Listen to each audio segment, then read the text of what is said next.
नमस्कार दोस्तों, स्वागत है आपका कॉन्सेप्ट रिजल्ट में। कैसे हैं आप लोग? आई होप सभी लोग अच्छे होंगे, सभी लोग बेहतर होंगे। भाई मेरे जिसका इंतजार सभी लोगों के बेसब्री से लोग इंतजार कर रहे थे, उस वो घड़ी भी आपका यहाँ पे देखने के लिए मिल रहा है आपको। तो बिहार सरकार पंचायती राज विभाग की तरफ से यहाँ पे नियोजन के लिए नोटिस जारी कर दिया गया है, एडवर्टाइजमेंट आपका जारी हो गया है।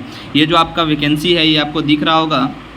यह आपका जो वैकेंसी है इसमें आपको मुख्यमंत्री ग्रामीण सोलर स्ट्रीट लाइट योजना, मुख्यमंत्री ग्रामीण नली गली जो पक्कीकरण निश्चय योजना है, 15वीं वित्त आयोग सिस्टम, राज्य वित्त आयोग द्वारा संचालित योजना एवं अन्य विभाग की योजनाओं के क्रियान्वयन तथा अनुश्रवण हेतु तकनीकी सहायता के रिक्त पद पे चयन सूची के संबंध में। ठीक है, ये राज्य सरकार के जो 7 निश्चय योजना चल रहा है, जिसमें नल जल योजना भी है, स्ट्रीट लाइट योजना, ये सारा चीज़ जो योजना है इसके संबंध में यहाँ पे संविदा आधारित जो है वो आपका तकनीकी सहायक का जो वैकेंसी निकाला गया है। ठीक है, तकनीकी सहायक जिलावार जो कुल रिक्ति यहाँ पे है, ठीक है, ये डिस्ट्रिक्ट वाइज आपको रिक्ति 242 है, मान्यता आपका 27,000 है। मान्यता प्राप्त पॉलिटेक्निक यहाँ पे आपको चाहिए सिविल इंजीनियरिंग में। जिलावार आपको रिक्ति भी है और ये आपका वेबसाइट है, यहाँ से ऑनलाइन भी आज से स्टार्ट हो गया है। यहाँ पे देखेंगे कि संविदा नियोजन हेतु आपका एलिजिबिलिटी क्राइटेरिया क्या चीज़ है। तो आवेदक जो होना चाहिए वो भारत का नागरिक होना चाहिए, मीन्स आपका इंडियन सिटीजन होना चाहिए। ठीक है, उम्र सीमा जो है वो विज्ञापन तिथि को समान प्रशासन विभाग के सेवाओं से न्यूनतम 18 वर्ष है और इसकी गणना 1/4/2025 के अनुसार की जाएगी। सामान्य प्रशासन विभाग से यहाँ पे आपका जो हाईएस्ट यहाँ पे उम्र सीमा जो है वो अधिकतम कितनी होगी, ठीक है, तो वो अनारक्षित वर्ग के लिए मीन्स आपका यूआर पुरुष के लिए आपका यहाँ पे 37 वर्ष लिखा गया है। पिछड़ा वर्ग के लिए पुरुष और महिला यहाँ पे 40 वर्ष यानी 3 साल ओबीसी की छूट और 5 साल यहाँ पे आपका SC ST वालों को छूट यहाँ पे मिलता है। आरक्षण की बात कर ले, यहाँ पे बिहार में पद एवं सेवा से जो भी आपका आरक्षण है, जैसे जैसे आरक्षण है 10% जैसे कि आपका EWS का आरक्षण है, उसके बाद आपका OBC का जो 27% होता है उसमें EBC भी आते हैं और BC1 भी आते हैं। इस प्रकार से है आपका BC1 BC2।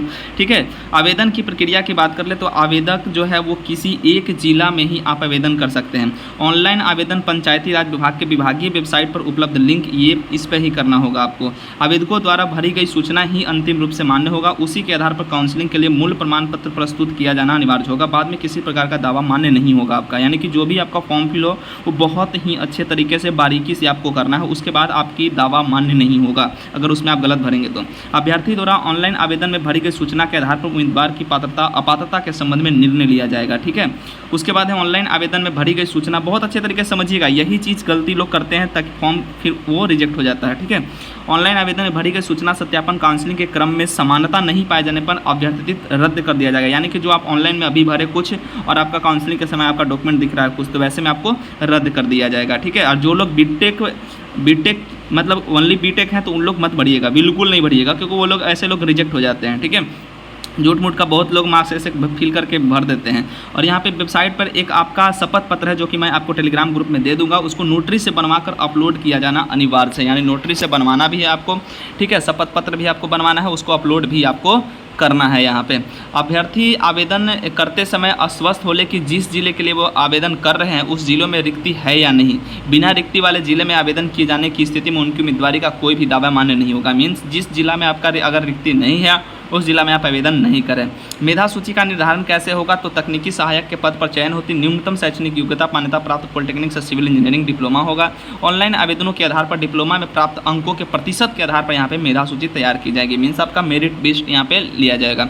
कुल रिक्ति जो है उसके 40% पद राज्य के अधीन सरकारी पॉलिटेक्निक से जो सिविल इंजीनियरिंग में है उनके लिए आरक्षित रहेगा ये। ठीक है, उसके बाद यहाँ पे अगर सामान्य अंक आपका है मेधा सूची में तो अधिक उम्र जिनकी है उनको वरीयता दी जाएगी। दूसरा यहाँ पे क्रम में यहाँ पे रहेगा क्रम में कि प्रतीक्षा सूची से होने वाली रिक्तियाँ को अगले 1 वर्ष में भरा जाएगा। मीन्स वेटिंग लिस्ट भी आपका आएगा।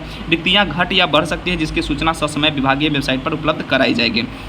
उक्त पद जो है इसके जिला चयन हेतु आपको जो अध्यक्ष हैं वो जिला अधिकारी जिला पदाधिकारी होंगे और उप विकास आयुक्त यहाँ पे उपाध्यक्ष और अनुसूचित जाति जनजाति वर्ग के एक पदाधिकारी जो जिला पदाधिकारी द्वारा नामित होंगे सदस्य होंगे और अल्पसंख्यक वर्ग के यहाँ पे सदस्य होंगे। जिला पंचायती राज पदाधिकारी होंगे, मीन्स सदस्य सचिव यहाँ पे रहेंगे।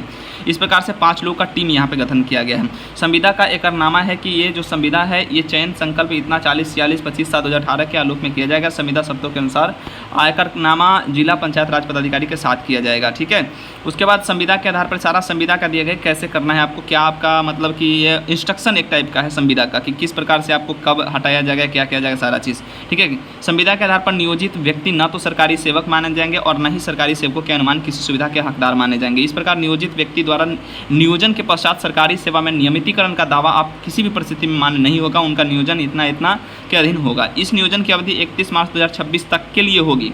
आवश्यकता होने पर सक्षम प्राधिकार के अनुमोदन से सेवा अवधि विस्तार किया जा सकेगा। अवधि विस्तार का दावा कोई मान्य नहीं होगा। मीन्स आप उनका मन होगा तो वो करेंगे, नहीं मन होगा तो नहीं करेंगे। नियोजन के संदर्भ में विभाग का निर्णय अंतिम होगा। इस नियोजन को कभी भी रद्द किया जा सकता है। आवेदक का कोई दावा मान्य नहीं होगा।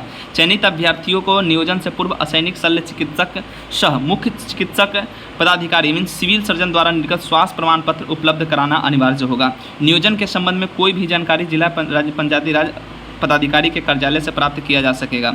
अभ्यर्थी को निर्देशित दिया जाता है कि वो नियोजन से संबंधित जानकारी के लिए ये वेबसाइट आपका है, इस पर आप जाकर के नियमित रूप से आप अवलोकन करते रहें, मीन्स देखते रहे। ये आपका रिक्ति आ गया तो थोड़ा सा रिक्ति देख लें हम लोग। भोजपुर में 5 सीट यूआर का, ठीक है, भोजपुर में 5 सीट यूआर का है। यहाँ पे यूआर फीमेल का 2 गो, यानी टोटल यहाँ पे यूआर यहाँ भोजपुर में 14 सीट, बक्सर में आपका 7 सीट, कैमूर में आपका 13 सीट, नालंदा में 10 सीट, पटना जिला में 38 सीट यहाँ पे देखने के लिए मिल रहा है। रोहतास में आपका 12 सीट, यानी कि पटना प्रमंडल में आपको 94 सीट देखने के लिए मिल रहा है आपका।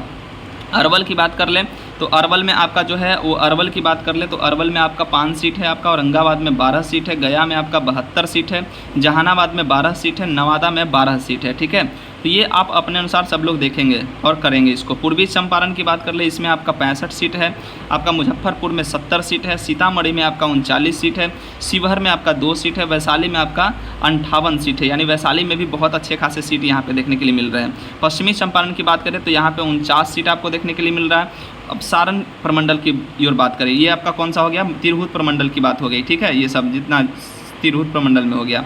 अब सारण प्रमंडल का गोपालगंज की बात करें तो इसमें 14 आपको देखने के लिए मिल रहा है, सारण में आपका 28 देखने के लिए मिल रहा है, सिवान में आपका 20 देखने के लिए मिल रहा है। ठीक है, उसके बाद दरभंगा प्रमंडल की बात कर ले तो दरभंगा प्रमंडल में आपका 47 यहाँ पे दरभंगा में आपको दिख रहा है, मधुबनी में आपका यहाँ पे 3 दिख रहा है जो कि आपका बैकलॉग यहाँ दिख रहा है। मधुबनी में रेगुलर वाला 64 यहाँ पे है, समस्तीपुर बैकलॉग में 6 और समस्तीपुर रेगुलर में आपका 62 यहाँ पे इसमें दिख रहा है आपका। ठीक है, समस्तीपुर में भी 62 सीट आपको देखने के लिए मिल रहा है। बेगूसराय की अगर बात कर ले तो बेगूसराय में 40 सीट है आपका, जमुई में आपका 26 सीट है, खगड़िया में आपका 10 सीट है, लखीसराय में आपका 14 सीट यहाँ पे। ये सब टोटल हम बता रहे हैं। मुंगेर में आपका 15, शेखपुरा में आपका 7 सीट यहाँ पे है, शेखपुरा में बहुत कम सीट यहाँ पे देखने के लिए मिल रहा है। ठीक है, उसके बाद भागलपुर में देख ले तो भागलपुर में यहाँ 11 और 8 यहाँ पे बांका में, और भागलपुर में 8 सीट यहाँ पे। उसके बाद हम लोग कोसी प्रमंडल की बात कर लें तो मधेपुरा में 2 सीट है आपका, और मधेपुरा बैकलॉग में, ठीक है, बैकलॉग के लिए मधेपुरा में यहाँ 0, सहरसा बैकलॉग 6, सहरसा यहाँ पे 13 और सुपौल का 7 सीट। उसके बाद पूर्णिया प्रमंडल की बात कर लें तो पूर्णिया प्रमंडल में सबसे बढ़िया सीट जो आपका कटिहार में यहाँ पे देखने के लिए मिल रहा है, बाकी और पूर्णिया में देखने के लिए मिल रहा है। ठीक है, ये आपका लास्ट यहाँ पे हो गया। अब बात कर लेते हैं भाई मेरे, देखिए जो भी आपका सबसे पहले तो शपथ पत्र आपको है वो चीज़ आप बनवा ले, शपथ पत्र जो है वो बनवा ले। विभागीय पोर्टल पे मैं आपको टेलीग्राम ग्रुप में अवेलेबल करवा देता हूँ। ठीक है, उसके बाद आपको क्या करना है, जो भी आपका सर्टिफिकेट है जैसे कास्ट, रेसिडेंस और आपका जो भी सर्टिफिकेट है वो इस एप्लीकेशन के इंड से पहले, इंड डेट जो है आपका 25/6 उसके पहले आपको रहना चाहिए। तो ये चीज़ आप कर ले ताकि बाद में दिक्कत ना हो कुछ। ठीक है, और बढ़िया से आप लोग फॉर्म भरिए, देखिए क्या होता है। बहुत से लोग 2 पक्ष में, आपको मैंने पहले ही वीडियो आपको बताया था कि 2 पक्ष में लोग हैं, लेकिन किसी प्रकार से आप इस वैकेंसी को निकलवाए यार, सभी लोग मिलकर निकलवाओ। ठीक है, अगर एग्जाम के लिए आप लोग चाह रहे हो तो एग्जाम भी करवा लो जल्दी अगर है वैसा तो, लेकिन हमको तो ऐसा पॉसिबल नहीं लगता है अभी जो विभाग जिस प्रकार से कर रही है। और अगर मेरिट बेसिस तो मेरी बेसिस से निकलवाओ, लेकिन अच्छे तरीके से निकलवाओ इसको। ठीक है, अब देखिए क्या होता है, अब आगे आप लोगों के हाथ में क्या होता है, कैसे होता है। सरकार तो आज से आपका फॉर्म आपका फिल होना स्टार्ट हो गया, तो जैसे भी है वैकेंसी को निकलना चाहिए, बहुत जल्दी निकलना चाहिए। 1 मंथ के अंदर में ये वैकेंसी को निकलवाना चाहिए, बहुत ज़रूरी। और 1 से 2 मंथ में निकलवाने के लिए आपको एग्जाम के लिए कम से कम 3 मंथ की ज़रूरत होगी। ठीक है, अब देखिए आगे क्या होता है, सरकार की जो मर्जी होगी वही होगा। मिलते हैं मेरे भाई नेक्स्ट वीडियो में, तब तक के लिए थैंक यू मेरे भाई, जय हिंद मेरे दोस्त।